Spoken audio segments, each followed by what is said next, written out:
Hola comunidad, bienvenidos a un nuevo episodio de La Suma de DesignOps. Seguimos en la temporada Diseñar la Organización, donde venimos explorando que liderar diseño no es solo diseñar productos, sino también la manera en que nuestros equipos trabajan, la cultura que los sostiene y los sistemas que los hacen escalar.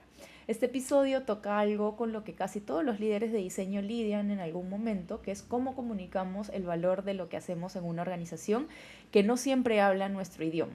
Vamos a hablar de esos espacios difíciles donde hay que defender diseño, de qué argumentos realmente conectan con negocio y cuáles no, y de cómo se entrena a un equipo para que también sepa qué hacer en esos casos.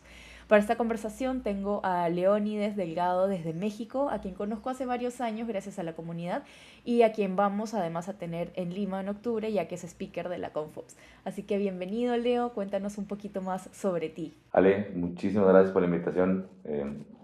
Me encanta poder platicar contigo sobre Design Ops y el mundo de diseño, ¿no? Hola comunidad. ¿Quién soy yo en los últimos años, ahora que hemos hablado? Em, yo recién era Chief Digital Experience Design, Chief Design Officer para Banco Santander México. Y recién, como creo que estoy cumpliendo 4 meses, decidí saltar al vacío, por llamarlo así, y salí a fundar mi agencia de CX and Product Design y con un titulillo nobiliario que le llamo como la primera AI Native Agency en Latam, ¿no? Porque estoy buscando mucho cómo logramos transparentar y vender y explicar el valor de diseño sin importar la herramienta. Yo creo que eso es algo que nos pasa a los diseñadores, ¿no? Y nada, eso es un poco lo que hago, además de un tema de design leaders, un tema de entrenamiento, pero pues nada, si quieren saber más sobre mí, me he encargado un poco de compartir mucho en las redes, así es que seguro podrán encontrar algo de algunas de las cosas que cuento ya. Entonces, vamos al grano, vamos a lo que viene, vamos a la carnita.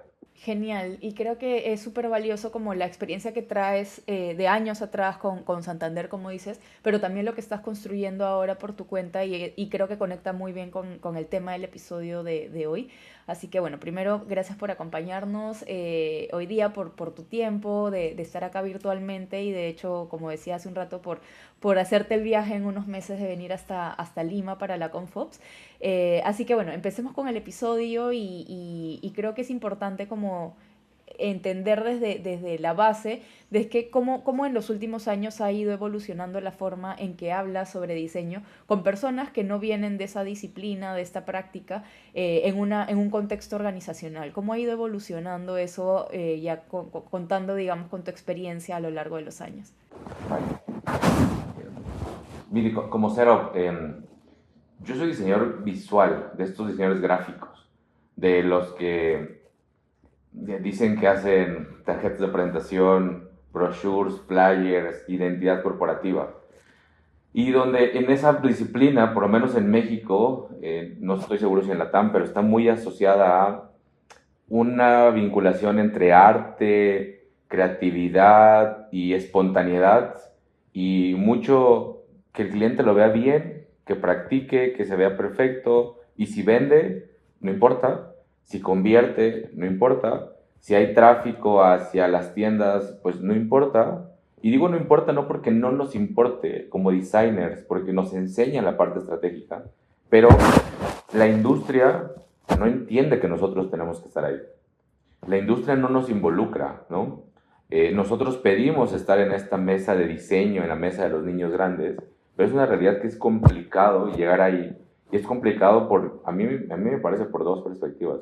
Una, porque la industria per se, o sea, las industrias alrededor de diseño, pues no ven al diseñador como un rol estratégico, como un rol que pueda tomar una decisión, una definición, el rumbo de algo, sino bien lo ven en la fase más de conceptualización visual o estructural de una de las tantas piezas alrededor del ciclo de desarrollo de productos.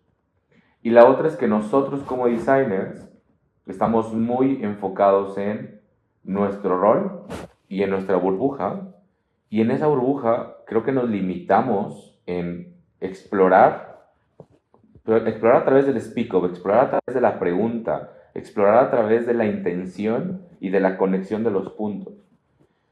A mí me parece que ese es el reto que tenemos y lo conecto porque eso es lo que yo logré captar después de tantos años, en cómo vincular el diseño con la estrategia de negocio, con la data, con la tecnología, con el CX, con el marketing, con el branding, con la seguridad.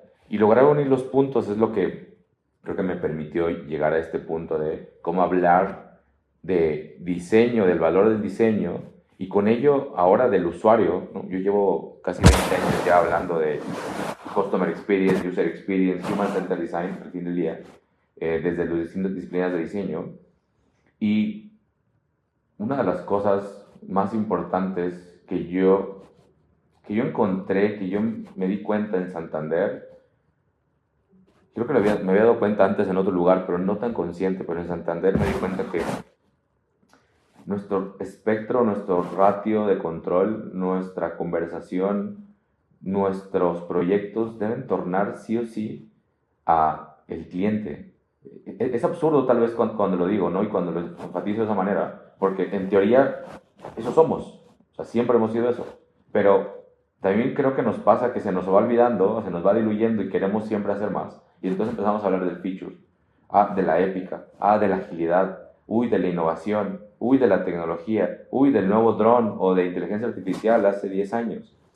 Y perdemos de vista el mercado, el cliente, el pain point, los dolores, las necesidades, el deseo del cliente, el espacio de oportunidad que no está atendido, y eso lo dejamos a un lado y nosotros nos enfrascamos entonces en otra serie de cosas que a nosotros nos parecen chéveres, nos parecen guay, nos parecen divertidas, nos parecen entretenidas, pero no estamos logrando conectar los puntos y no estamos logrando hablar de lo que, por lo cual nos contrataron, que es ser la voz del cliente.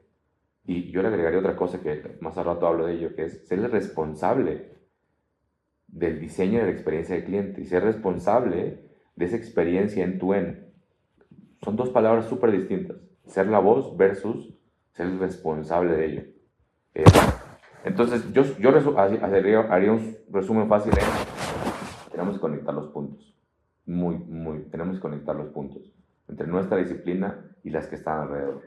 De acuerdo, está, o sea, es muy bonito, sobre todo este resumen que has hecho, porque claro, has pasado de hablar sobre un diseño más estético, más visual y de incluso muy aislado, como como anteriormente, o no anteriormente, porque creo que hay muchos diseñadores que todavía están en ese estadio, y es importante ver esa evolución de cómo vas, bueno, y creo que la evolución te lo va a permitir, es esa conexión entre puntos, entre cómo conectas con negocio, con tecnología, con métricas, con todo lo que ello implica, pero tú creértela también como diseñador de la importancia de tener ese espacio como sobre la mesa y de tener esas conversaciones.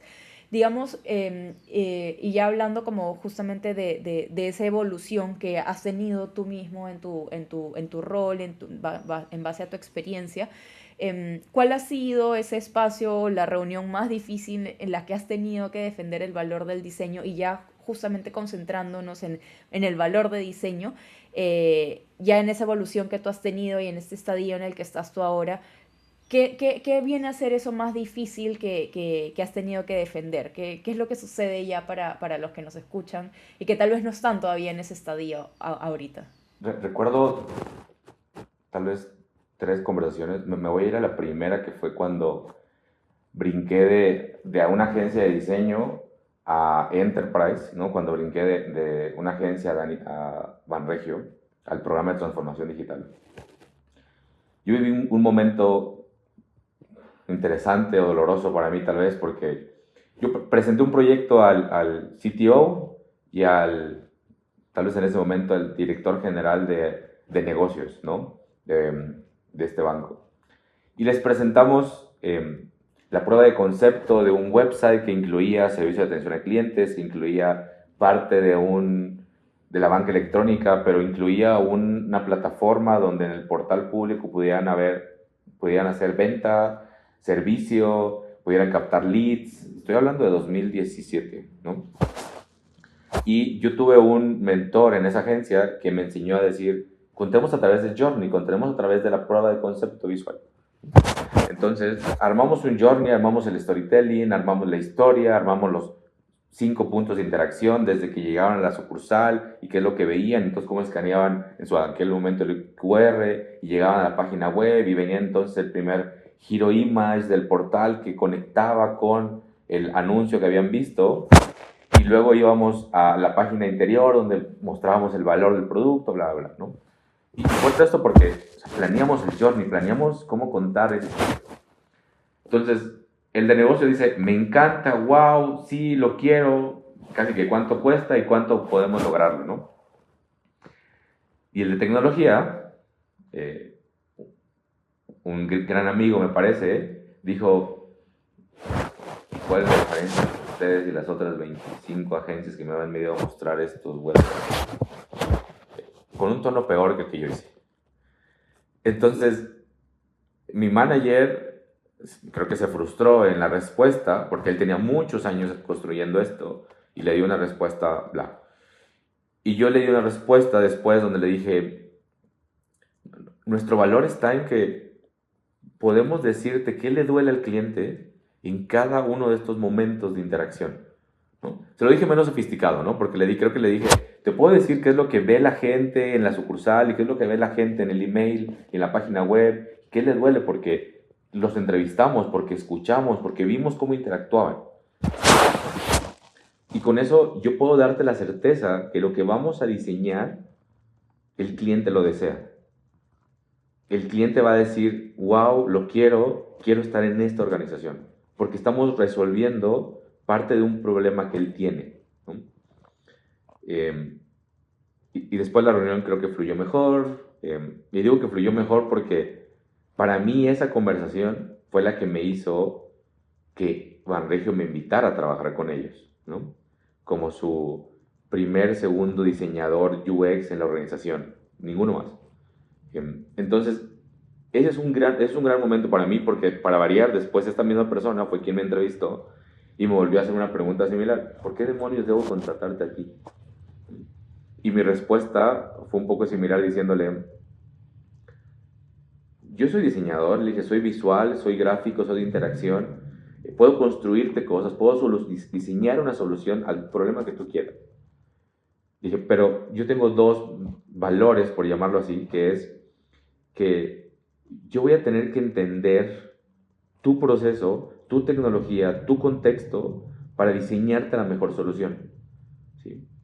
Y le dije, y dos, mi otro valor es que voy a lograr alinear conversaciones, unir los puntos y traerte a la mesa soluciones disruptivas, futuristas, tangibles pero futuristas, pero también MVPs. Dije, y esa alineación va a surgir porque estoy seguro que en esta organización debes de tener 150,000 ideas que se han quedado en PowerPoints o en las personas del middle management que no se han atrevido a contarte y no han podido estructurar una conversación de cómo lograr ese producto, ese feature, ¿no? Le dije, porque realmente la real innovación, la innovación, no viene de nosotros como agencias, no viene de un externo, viene del interior. Y después de eso, otra vez, la conversación fluyó y la tengo muy presente, tengo muy presente en su oficina, el cómo me miraba, el cómo me puse nervioso, porque fue mi primer gran challenge hablar de experiencia de cliente, UX, transformación, y nada, creo que eso fue un punto de partida. Y te voy a hablar de uno más, ahora que estábamos acá en Santander, creo que hace como 4 años, yo pasé por un momento de inflexión porque cambiaron a mi manager, la cual me trajo a Santander y tenemos una visión, una perspectiva muy particular a dónde íbamos a construir, alineada a la organización, pero haciendo challenge, mucho challenge, ¿no? Y estábamos muy montados en construir software en una fábrica de software, ¿no? Y aunque hablábamos de innovación, transformación, pain point journeys, workshop, design thinking y N parafernalia de palabras, yo sentía que faltaba, que no éramos dueños de algo, no éramos dueños de eso. Y teníamos un partnership con el equipo de producto, con tecnología, te diría que lo tradicional. Pero yo sentía que no lograba conceptualizar y estructurar por qué UX por qué diseño de experiencia, por qué diseño estratégico tenía que estar en esa organización. Y cómo escalar de fábrica de software, que típicamente es muy tecnológico, de producto, de delivery, a ser el responsable de experiencia de cliente para la organización, o sea, un monstruo de organización. Y creo que tuve un momento lúcido en algún momento del día, de la mañana, no estoy seguro cuándo, cuando me di cuenta que teníamos que regresar a los básicos, ¿no? Y yo hice todo un kickoff con el equipo, una sesión de offsite, donde le llamamos literal Back to Basics. Y en ese Back to Basics nos dedicamos por 2 semanas, no, perdón, por 2 días y semanas previas de planeación, a que todos bajáramos, todos definiéramos, todos pusiéramos en un post-it en la mesa cuáles eran los pain points del cliente. ¿Y cuáles eran los pain points del cliente en cada uno de sus features, de sus productos, de los canales y por ende de la organización? Porque cuando yo les preguntaba a ellos en conversaciones previas, todos hablaban del feature, de lo que iban a construir, de la solución. Y cuando yo indagaba sobre, bueno, pero ¿qué problema estás resolviendo?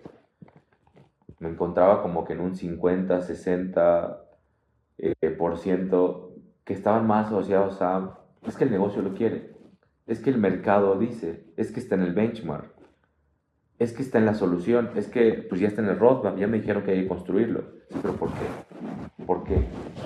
Y ojo, no significa que yo sí era consciente, no lo era, yo también estaba en ese rush, porque venía construyendo software por 6 años, 8 años atrás, y estaba en el, pero hace sentido, construyamos, hace sentido, construyamos. ¿Y por qué hacía sentido? ¿Por qué? Porque pues estábamos construyendo software para compañías que estaban muy atrasadas, ¿no?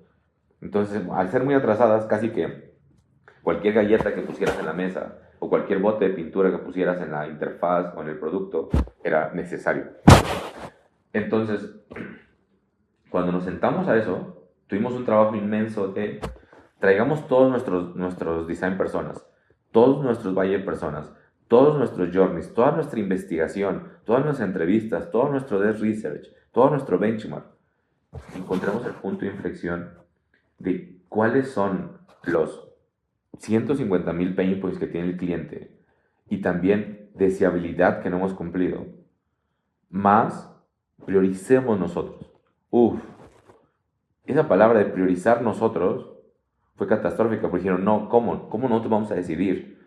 Y yo, ojo, también yo estaba en ese shock, lo estaba yo viviendo, decir, es que tenemos que decidirlo porque nosotros somos los responsables de la experiencia del cliente.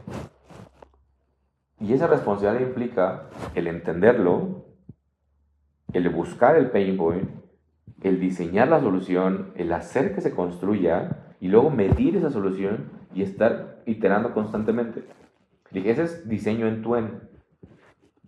Entonces, cuando llegamos a esa conclusión, pues nos dimos cuenta que nosotros teníamos un gran problema porque no tenemos estructurado cuáles eran nuestros problemas, cuáles eran los problemas del cliente. Menos sabíamos cuál era el top 10 y menos sabíamos cuantificar ese problema. Entonces, esa epifanía, ese momento de lucidez dio consigo a que a partir de ese offsite hiciéramos un workstream muy dedicado que llamábamos justo backlog de experiencia de cliente. Y ese backlog de experiencia de cliente era nuestro backlog, era nuestra responsabilidad. Y me encargué yo con mis heads de diseño a hacer que cada uno de los diseñadores de cada capa pudiese hablar de eso. Entonces, cuando yo mostré este backlog de decirles, ese es el top de prioridades a la organización, y les dije cuál era el impacto de cada uno de estos pain points a nivel mercado, es decir, cuánto nos acercaba o nos alejaba a este world class experience. 2, cuánto impactaba, o sea, cuántas veces el cliente nos mencionaba en redes sociales, en stores o en encuestas que ese era su problema, y le sumé cuánto eso generaba tráfico a las sucursales y al call center. Cuando hice esa mezcla y les mostré ese top 10, me di cuenta que las puertas del cielo se abrían. Nadie me cuestionó por qué esas 10. Me cuestionaron el número de dónde saqué esas 10. ¿Sí? Y me di cuenta entonces que el discurso real es que nosotros debemos tomar esa responsabilidad. Y si nos centramos en esa responsabilidad que nos las dieron cuando nos contrataron, cuando nos buscaron, pero no tomamos, entonces teníamos un porqué en la organización. Además del diseñar y además del entregar outcomes, que eso somos unos cracks. Pero tener el discurso, tener la conversación, nosotros ser responsables de eso, a mí me abrió la cabeza, ¿no? Y eso, hacer que luego el equipo lo entendiese, la verdad es que nos hizo crecer muchísimo, nos hizo estar centrados, nos hizo tener backlog, nos hizo tener control de nuestro día a día, de nuestra semana, de nuestro sprint, de nuestro QBR.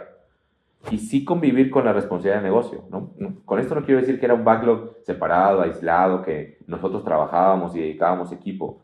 No, en absoluto. Era un backlog que hacíamos entender al negocio por qué eso era importante.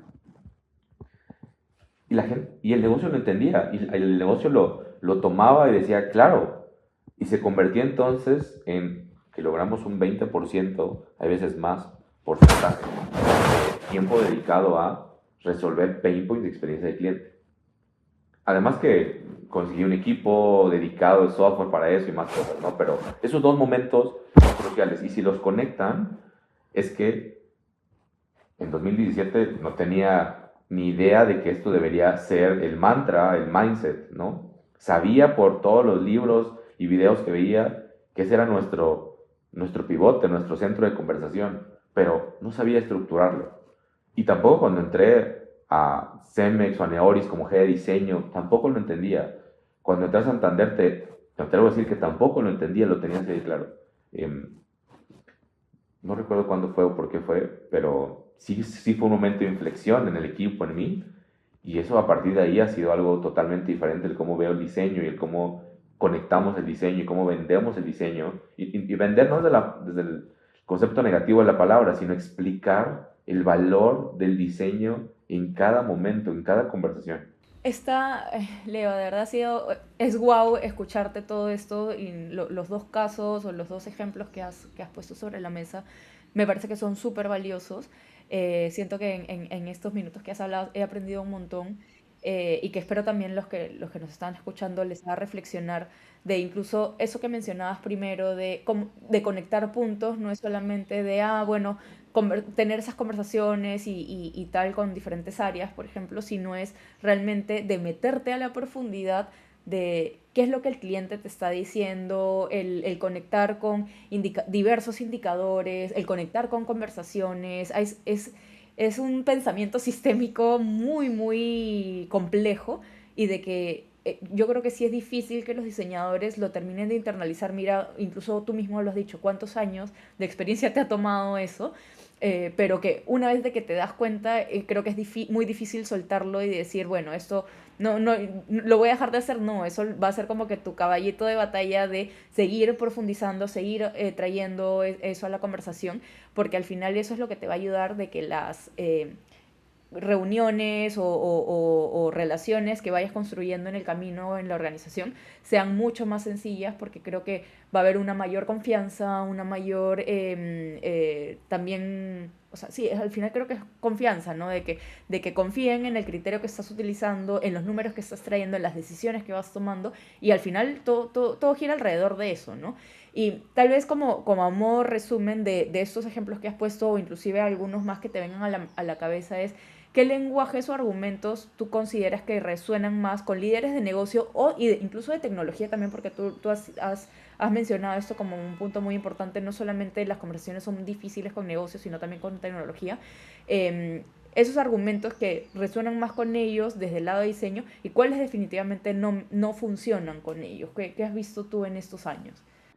El primero que no debemos hacer es ser arrogantes, ser pretenciosos, hablar mucho de esta teoría y del proceso y la metodología y cada uno de los personajes en alrededor con tecnología y con producto no les importa. No digo que no lo hagamos, pero otra vez, depende del stakeholder en el momento.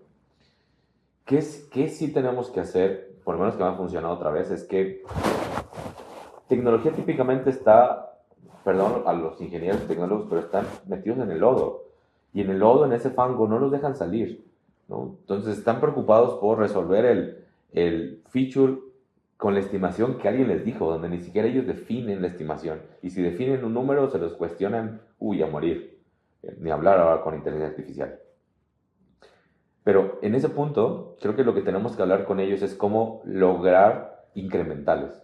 Cómo tener claro que este es el to be, este es el feature state, y luego cómo entonces nos desmenuzamos ese feature en N incrementales, en N MVPs, y ayudamos como partners, tecnología y diseño, a que producto comprenda, pues, que no es un camino, no es una caminata en el parque. Requiere esfuerzo y requiere estimaciones y requiere desarrollo y requiere endpoints tecnológicos y requiere seguridad y requiere incluso prototipado, requiere muchísimas cosas. Entonces yo creo que hablar con tecnología de MVPs y ayudarles al tecnólogo a construir MVPs e incrementales, eso es. ¿Y cómo hacerlo ahí? Ya conectado con el negocio, con equipo de producto, y luego hablamos producto y luego negocio, ¿no? Con equipo de producto, entonces hablamos de cómo ese MVP sí resuelve un problema del cliente y resuelve un problema del mercado y nos acerca a ese product market fit que en teoría entre producto y diseño definimos. Entonces, al definir eso, cómo nos acerca, pues está el lenguaje pues tenemos el pain point, el benchmark, y entonces podemos cuantificar. Es muy difícil que el diseñador tenga data cuantitativa, ¿sí? Y hablo de cuantitativa, me refiero a volumen de transacciones, de visitas a sucursales, de cantidad de llamadas, de tiempos de llamadas, de tópicos y demás. Pero es difícil porque creen que nosotros no debemos tenerlas. Pero si las piden, solo eso. Hola, buenas tardes, necesito esta información. Te la dan. Te van a cuestionar por qué, para qué vas a hacer con ella, pero te la van a dar. Y cuando tú logres tener esa información, entonces vas a poder ayudarle al Product Manager a cuantificar por qué de la funcionalidad que a él le están exigiendo y que tú diseñaste, tiene cierto valor esa funcionalidad a través del impacto.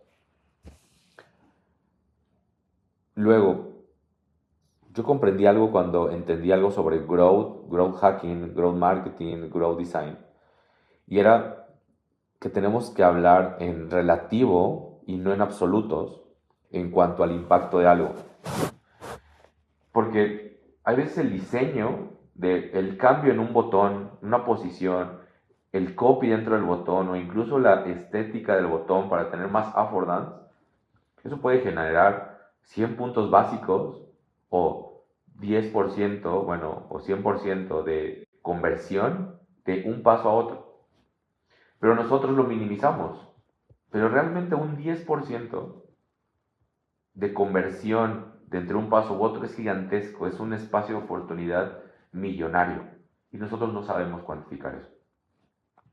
Si nosotros entendemos que incluso el tráfico, este buyer persona con el design persona, tiene una conexión directa con marketing, con la campaña de orgánico, con la campaña de pagado, con la estrategia de comunicación y obviamente marketing también logra bajar la pared y lograr una conversación donde lo que se define, lo que se encuentra como pain point es parte de esa discusión y entendemos a qué segmento de cliente le vamos a hablar, pues cuantificamos también la posibilidad de la campaña de marketing y cómo ese tráfico llega más calificado a esta fase de preservicio que siempre queremos abordar, pero nunca sabemos cómo y nunca nos dan bola para construir el preservicio, ¿no?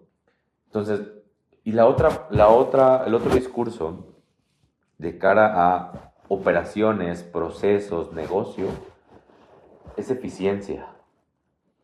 Eficiencia. ¿Cuántos pasos menos? ¿Cuánto tiempo menos? ¿Cuántas personas menos? ¿Cuánto tiempo en el SLA menos va a generar este journey, esta experiencia, este buscador, esta interfaz. Cuantificar eso es glorioso. O sea, te va a abrir otra vez las puertas, ¿sí? Y si a eso lo conectas, al yo hacer esta eficiencia, al hacer esta reducción, voy a ganar que esta persona pueda hacer otra cosa, que es eficiencia, o pueda cumplir ese gran milestone de dedicar el tiempo a acciones y cosas de valor, otra vez lo conectas con eficiencia y lo conectas con espacio de oportunidad. Y creo que el último es entonces, en experiencia de cliente, ¿cuántas verbalizaciones? ¿Cuántas veces la gente se queja de algo? ¿Y cuántas quejas? Eso, entonces te genera más detractores o más tráfico a sucursales, a call center, menciones en la app. Todo eso trae repercusiones, porque menciones en la app negativas, es probable que te baje sí o sí tu rating, tu calificación. Si se quejan ahí es porque ya se quejaron en redes sociales. Si van al App Store a quejarse es porque en las redes sociales nadie les avisó, nadie les respondió. Y ahí es otra métrica. Y luego entonces si vas a las encuestas, tienes otra métrica. Y luego si vas al call center, tienes otra métrica. Pero si unes todas esas, tienes la métrica. Unir los puntos. Exacto, si unimos los puntos. Y yo sé que el purista me va a decir, sí, pero no son comparables, es información diferente, son fuentes diferentes, son momentos diferentes, es un cliente diferente, no es el mismo universo. Perdón, bullshit, perdón. Nadie lo usa así. Nadie es purista. Nadie. He visto cientos de presentaciones, cientos de discursos, y no hablo de Santander, hablo de todas las organizaciones. Llegaron a mi mesa cientos de personas a venderme proyectos, productos, a contarme historias, y cuando yo hacía estas preguntas por síndrome del impostor, me daba cuenta que nadie lo contaba como la teoría dice. Entonces, si tú eres capaz de decir, este feature, o más bien, lo voy a explicar mejor. El cliente tiene este problema. Y este problema se resolvió en teoría hace un año con este feature. Pero el cliente se sigue quejando. Y no está creciendo la transacción, ni está creciendo el tráfico, ni está creciendo nada. Estamos estancados. Si este feature se siguen quejando en redes sociales X veces, mes a mes, semana a semana. Mira hacia atrás, mira 3 meses por lo menos. Si tú haces una encuesta, si no hay una encuesta, haz una encuesta. Tú vas a tener información fresca. Y vas al store. Entonces, aquí ya tienes 4 fuentes de información. Y entonces, si vas a la data, o si no, ve y párate a las sucursales y pregunta, te darás cuenta que vas a tener otra quinta fuente de información. Y luego otra sexta. Si logras unir eso, entonces vas a poder tener un discurso hacia el negocio que diga, este feature tiene que resolverse porque va a reducirte 5% de detractores, menos porcentaje de verbalizaciones en las stores, por ende menos tráfico a sucursales, por ende menos tráfico a call center, que para ellos 1% es oro. Para nosotros 1%, no, yo tengo que cambiar el mundo. Pero 1%, a través del 1%, 1%, 1%, 1%, logras en verdad cambiar el mundo, ¿no? Yo tenía una frase luego en el equipo que decía, vamos a cambiar la experiencia un touch point a la vez, un touch point a la vez. Y de esa manera vamos a transformar toda la experiencia.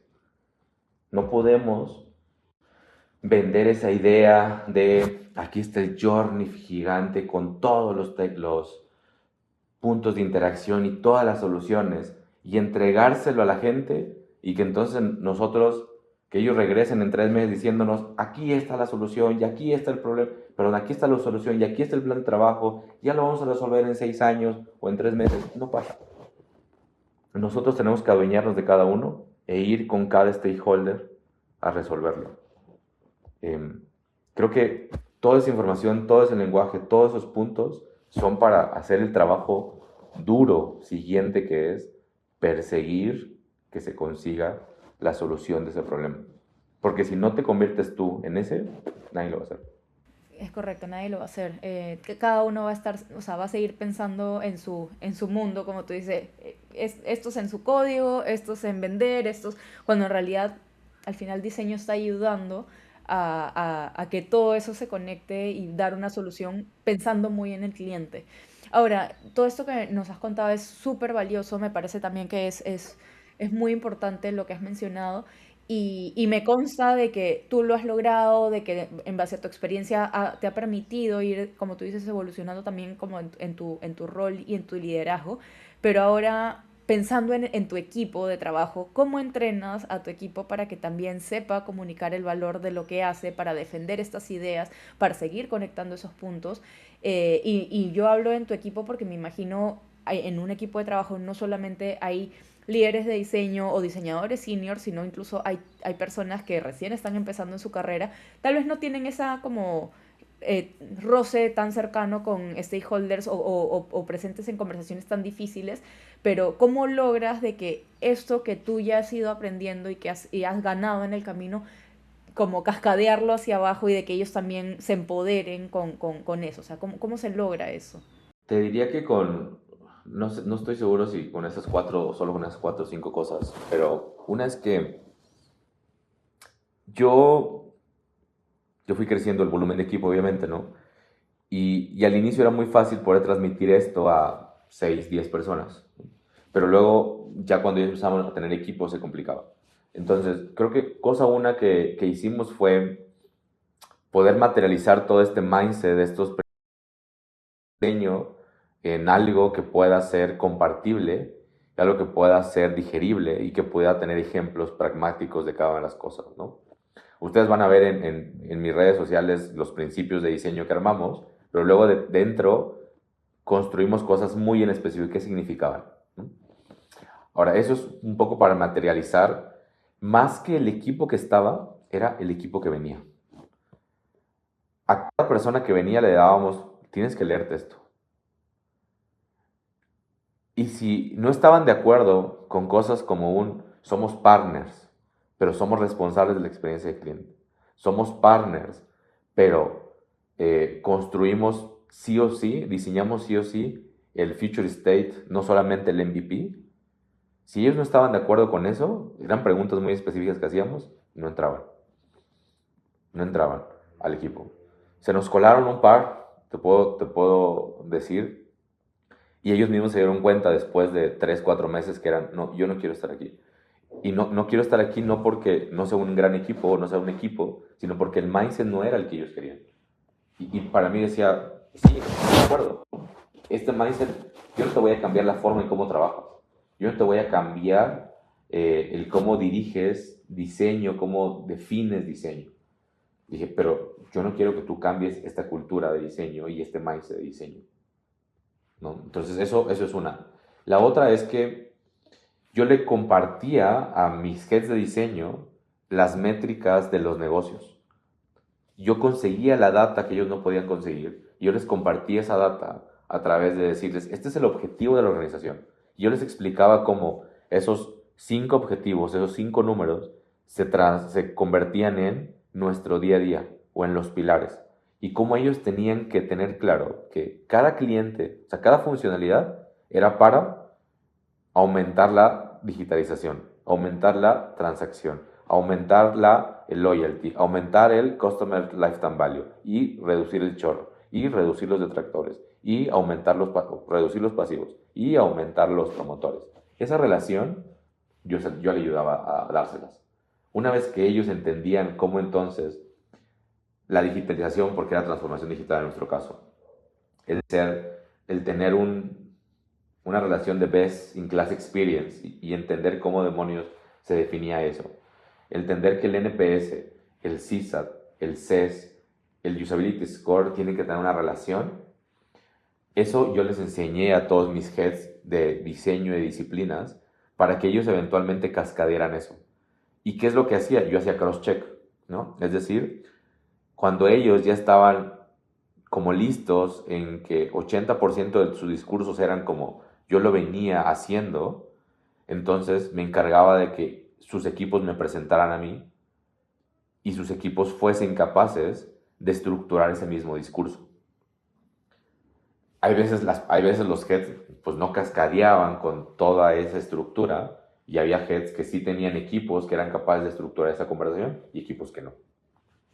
Entonces ese cross-check nos servía para ello y nosotros nos servía también que cada QBR nosotros planeábamos basado en nuestro backlog de pain points y cuantificábamos esos backlogs de pain points. Entonces de esa manera se hizo un ritual tener sí o sí mes a mes cuál era el tráfico a sucursales, cuál era el tráfico de contact center, conseguir la data de negocio, tener todos los dashboards posibles, tener todas las presentaciones más actualizadas acerca de lo que el negocio presentaba para poder hablar sobre ese impacto de la funcionalidad hacia el negocio, ¿no? Simplemente es decir, el producto de seguros o X cosa trajo consigo X rentabilidad, trajo consigo X tráfico, trajo consigo X conversión, trajo consigo X clientes.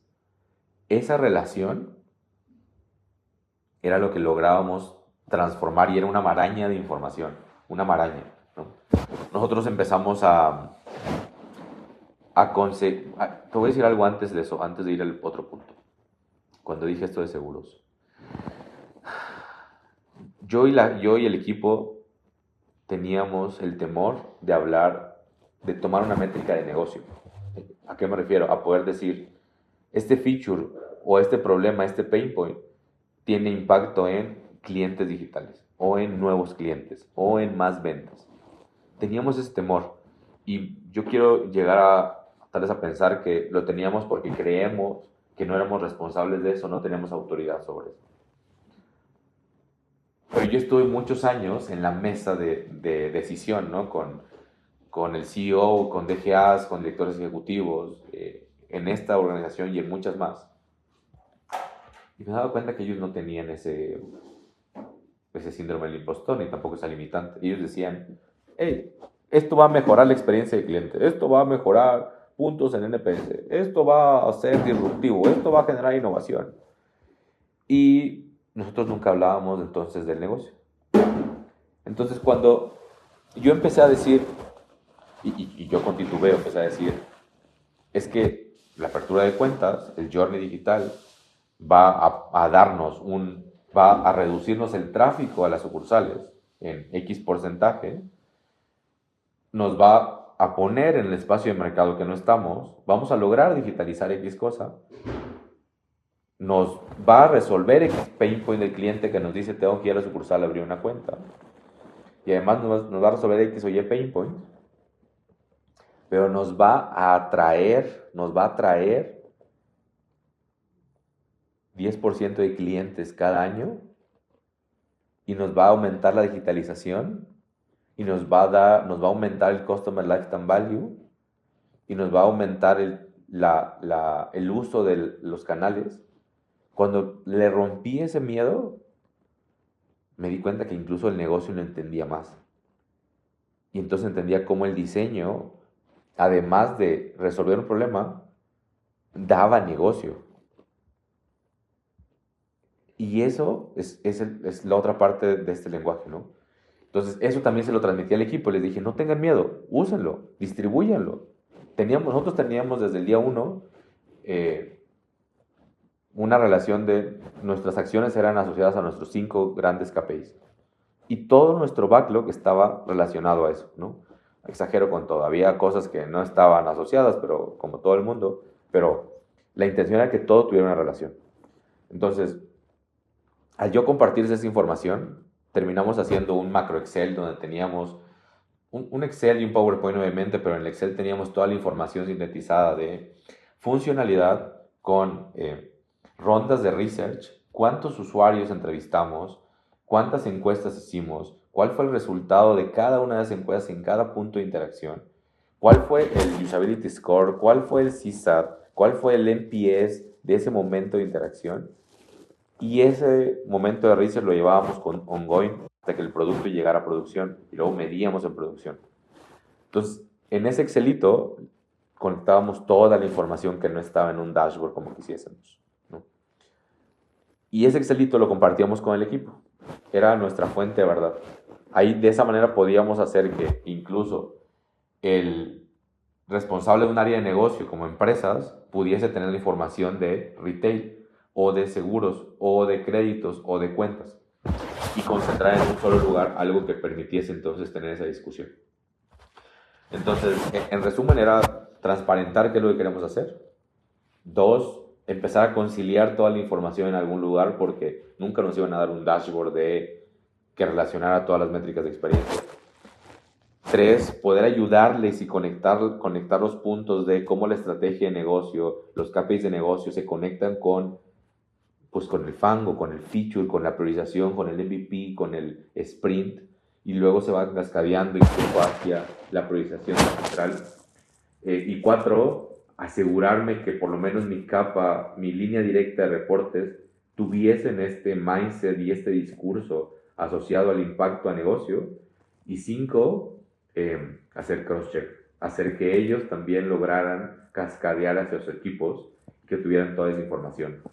De esa manera, sí me atrevo a decir que recién he dado mentorías a algunos designers de la capa intermedio más baja que entendían el discurso y daban esos discursos y a la fecha lo siguen dando porque es la forma en cómo ellos dejan de hablar de la pantalla, del color, del botón y se centran realmente en el valor del feature y cómo priorizar ese feature o priorizar características de, de ese producto, ¿no? No, súper, una vez más, todo lo que estás mencionando, incluso a mí misma me hace como reflexionar de cosas que me gustaría implementar en el equipo, de, de cosas que están faltando, de puntos que hay que seguir conectando.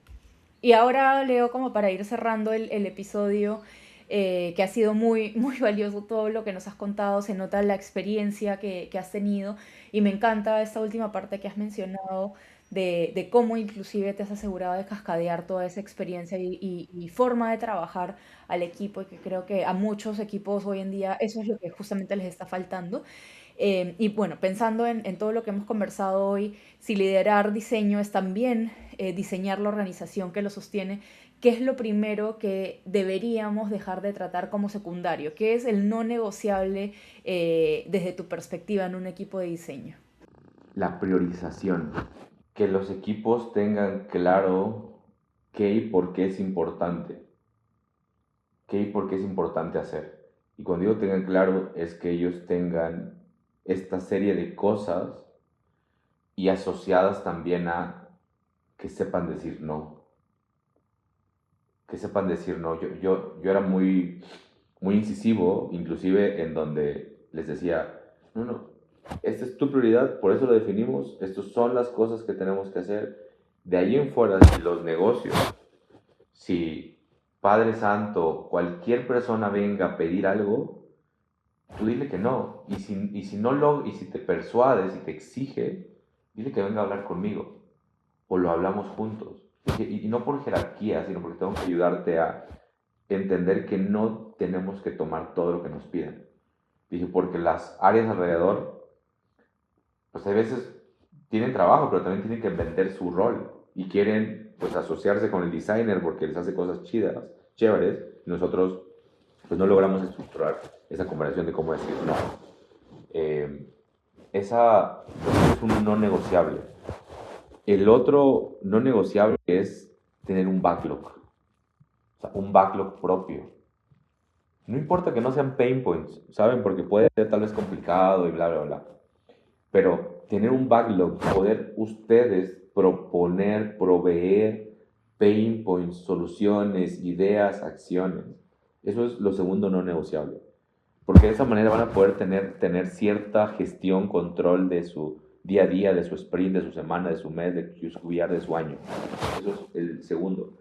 Y el tercero, hacer que el equipo funcione sin ti como objeto. Que sí o sí funcione, que entre tus peers, entre tu línea directa, todos ellos puedan hablar, puedan discutir, tienes que provocar que ellos tengan esa conversación, positivas, duras, que se confronten, que se aplaudan, pero que las tengan. Eh, y luego, por ende, también el resto del equipo, que es autónomo, ¿no? Que no necesiten de un head siempre teniendo esa conversación. Y en esta de que sean ellos mismos una sola conversación, yo hacía una cosa que decía, denme feedback, preparen algo, ¿no? Nos veamos la otra semana y me dicen qué es lo que van a hacer. Y yo veía cómo todos hablaban como, yo necesito, yo quiero, yo hago. Entonces eran silos. Y yo les decía, no, ustedes tienen que venir aquí confabulados. Ustedes tienen que venir aquí alineados entre sí para hacer que yo les diga que sí a lo que ustedes quieran. No a lo que tú, no a lo que tú María quieras, o a lo que tú Guille quieras, o a lo que tú Dani quieras. No, a lo que como ustedes 6 Gs de diseño necesitan como equipo. Y hacer que yo, no quiero usar la palabra manipular, pero inducir que yo esté de acuerdo en eso. Porque ustedes son el equipo, ustedes deben funcionar sin mí. Y luego su grupo de equipos poder trabajar, ¿no? Eso es, o sea, es hiper crucial que lo comprendan, que lo entiendan y que sean uno mismo.